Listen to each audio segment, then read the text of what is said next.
10 WWE wrestlers that were fired right after a match. Number 10, Bob Orton. WWE should always take the safety of their talent seriously, and in late 2005, the welfare of talent came into question, and it even led to one individual being released from the company. The iconic feud between The Undertaker and Randy Orton would come to an end at Armageddon 2005, and the two would settle their score inside Hell in a Cell, and due to this being a Ruthless Aggression Cell match, there was definitely bloodshed. Cowboy Bob Orton, who had returned to WWE television in the prior months, played a big part in the match, and he was even busted wide open. Unfortunately, this is where the problem began, as Orton was positive for Hep C, and he had it since he was a teenager. It was reported that he simply forgot to inform WWE officials. You forgot to inform everybody that you got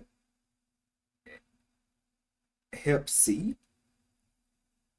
However, it was claimed that the negligence lied squarely on John Laurinaitis, as he was fully aware. Quite rightly, the dead man was furious, and even though he ended up testing negative for Hep C, it was still extremely dangerous, and the situation should have never surfaced. Orton would be released in the months following the pay-per-view match, and it's firmly believed that any plans to make his son world champion again were completely scrapped. Number 9, Eugene. And WWE made the controversial call to bring back the Eugene character in 2009. By the time he returned to the company, WWE were firmly cemented in the PG era. Bringing back such a risky character was going to lead to an influx of complaints. The storyline WWE decided on for his return was to book Eugene in a contract on a pole match versus the Calgary Kid, who would be later revealed to be The Miz. Eugene would lose the match, and this so happened to be his last WWE match ever. It was reported by various outlets that Vince McMahon took issue with Eugene's weight gain, and he was subsequently let go from his contract. Even WWE legend Randy Orton commented on the release, and this is what Orton had to say during a 2009 interview with the UK Sun. He came back 2 weeks ago and came in a little heavy from where management wanted him to come in. Nick is a good friend of mine. He pulls some strings to get his job back, and he comes back all overweight. So all in all, I'm a little upset right now with him. Orton has never been an individual to hold back his true feelings, especially in 2009. Number 8, Mr. Kennedy. Now, Mr. Kennedy was set for superstardom in WWE, and at one stage, WWE was strongly considering making Kennedy world champion. Unfortunately, an influx of injuries led to him missing a ton of TV time, and when he eventually returned to WWE television in 2009, he would end up being fired immediately after a featured match on Raw. In the match, Kennedy would botch a back suplex on Randy Orton, and this absolutely enraged Orton, who proceeded to complain to WWE management, claiming that Kennedy was unsafe in the ring and he didn't want to work with him. According to Kennedy, in a 2009 interview with ESPN Radio, Orton jumped really hard and his neck never touched the mat. Randy jumped really hard. In wrestling, it's give and take. It was a matter of either I drop him on his head or I help him through this. His neck never even touched the mat, which makes me wonder why he even went to the trainer's room to get his neck taped up. He was so injured that he went on to wrestle 3 nights in Mexico. And when Orton heard these comments, Orton ran to the nearest internet message board and he decided to bring up Kennedy's wife. I honestly hope for his wife's sake that he can find something else he's marginally good at and earn a living. I know he really wants to entertain, so good luck, Ken. You're gonna need it. According to Kennedy, it wasn't just Orton who complained, as Randy Orton back then, he was an asshole. I still have to watch that video. Randy Orton's origin stories of him being an asshole. I still gotta watch that because I haven't watched that yet. WWE's top star John Cena also went to WWE management, and Vince McMahon had no choice but to side with 2 of his biggest names, so Kennedy was let go. Number 7, Brad Maddox. One of the biggest stories of 2015 related to the WWE release of Brad Maddox. Maddox was working a dark match against R-Truth, and before the match, Maddox for some reason decided to call the live crowd cocky pricks. With WWE being a PG presentation, Vince McMahon was so livid that he immediately called for Maddox to be handed his release papers. According to Maddox, during an interview on the 2-Man Power Trip podcast, McMahon didn't even want to see Maddox, and he let Talent Relations handle the sudden release. It was because I call the Indianapolis crowd pricks. I guess with Vince, that is a really bad word to him. I didn't think anything of it, and it's probably worse if you're from like New York in the 1950s, but I didn't think anything of it, and he did. And I got a talking to that night, and I got sent home, and then they called me the next day and said that they decided to make the decision. I don't know why the decision was so harsh. No, I didn't talk to Vince because he wouldn't see me. It was Talent Relations that came and reported what was coming out of his mouth. I tried to talk to him that night and he didn't want to see me, so I didn't get a chance to defend myself. But when the story first surfaced, fans had split opinions. There were those fans that were sympathetic towards Maddox, however there was a strong portion of fans who questioned what on earth he was thinking by cursing on a PG show. Number 6, Kurt Angle. Now, unlike the rest of the names on this list, Kurt Angle actually requested his release following a match in 2006. After Angle's match with Sabu on the ECW brand, Angle went directly to Vince McMahon after a verbal back and forth, and he requested that Vince McMahon should fire him with immediate effect. Angle was in a lot of pain with nagging injuries and he needed to get away from the heinous WWE schedule. Eventually McMahon agreed, but it wasn't easy for McMahon as Angle was one of his biggest names in the company and he would subsequently release a statement. It's unfortunate that Kurt was released, and it's really unfortunate for the WWE fans who for a while at least won't see Angle in action. Angle is this release though done developed him into that wrestling machine that we seen on TNA. It was having 5-star matches every fucking match. Booker T, Bully Ray, AJ Styles, Sting. This was the start of that TNA era.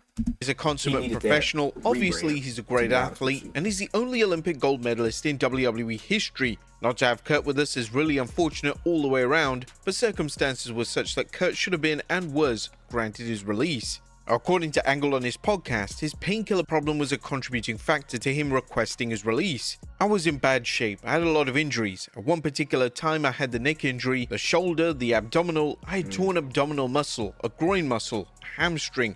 This was all at the same time. I was in really bad shape and the painkiller problem wasn't getting any better.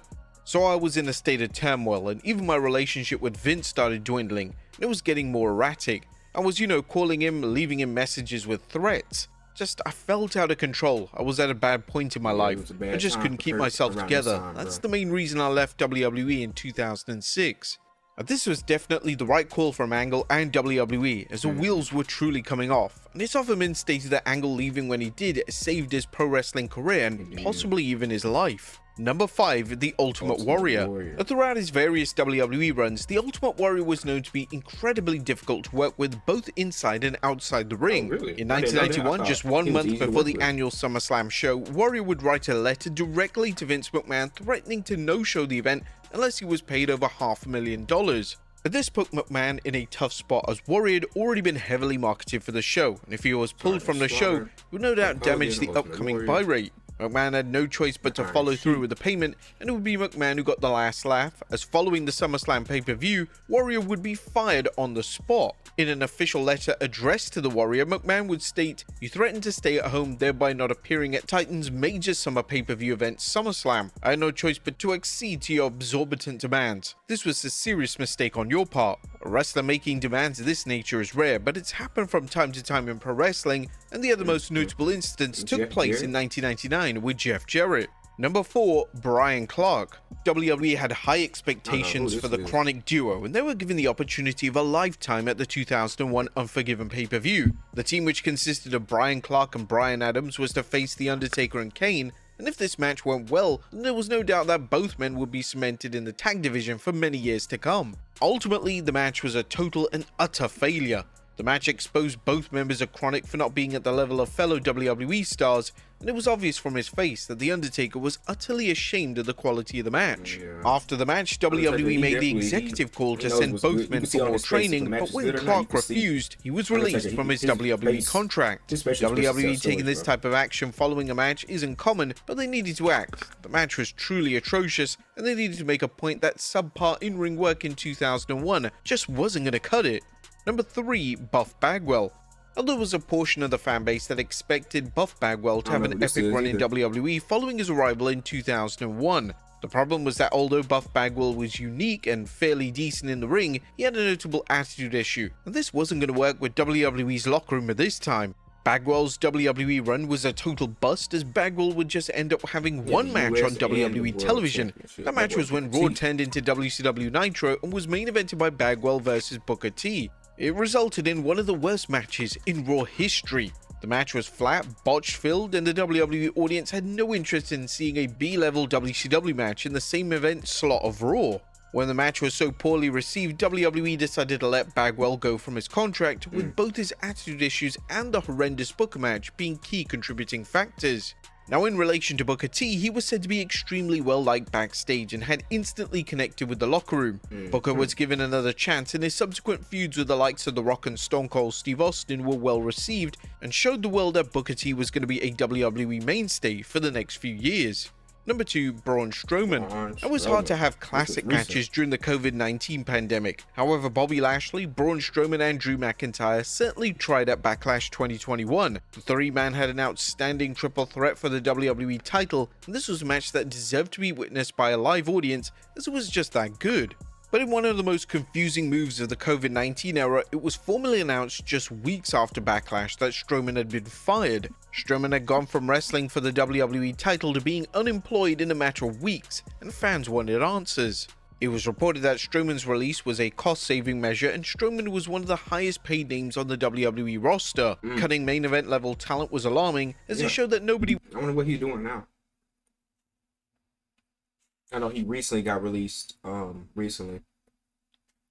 I feel like I think WWE and Braun Strowman, I think they mutually agreed to part ways, but... was safe from the chopping block. But thankfully it all turned out okay, as the following year Triple H would bring Strowman back into the fold, and he's been a regular on WWE programming ever since. And number 1, Jeff Hardy. There was a collective shock in 2021 on social media when WWE announced that Jeff Hardy had been released. It turned out that the former WWE champion had walked away from a match at a live event, as Hardy was teaming with Drew McIntyre and Xavier Woods against the Bloodline, and after this, WWE requested that Hardy attend a rehab facility, and when Hardy declined, he was let go from his contract. According to Dave Meltzer from the Wrestling Observer, WWE felt that they had no choice but to release him. Given his track record, there was really no other decision WWE could make. They had to request him going to rehab between his track record and him being impaired in a main event match. When he refused the request, there was no choice but to let him go. WWE did this with full knowledge that there was at least a chance Hardy would be signed by AEW and likely be a major star there, but once Hardy refused to go to rehab, WWE's hands were tied. Now, according to Hardy himself, during an interview with Chris Van Vliet, it was around this time his drinking was getting out of control. When I left WWE in 2021, my dad had been real sick. 2017, right after we went back to WWE at Mania, that was probably around the time he felt good for the last time before he slipped back into this dark depression. But yeah, I'd been taking care of him, and it was just bad to where he didn't want to be here. He was ready to go. Our mom died at a young age. I was 10 when she passed away. So I've always told myself when he needs me, I'm going to take care of him. I just did everything I could to get him excited about life and all that stuff. So that's definitely when my drinking got carried away during those times that I never really talked about. But Jeff Hardy would go on to have runs in AEW. It sucks because Jeff Hardy definitely could have... He was on top of the wrestling world, bro. He was more popular than John Cena, bro. He was talented. He had the charisma. Kids loved him. Everybody loved him, bro. He had it all. But just that drug addiction ruined his career. Even till now. You know, but it sucks, but that's the reality. And then TNA, and although the door isn't closed on a WWE comeback, it's likely that the relationship needs significant work following the 2021 incident. But there you have it, folks, 10 WWE wrestlers that were fired after a match.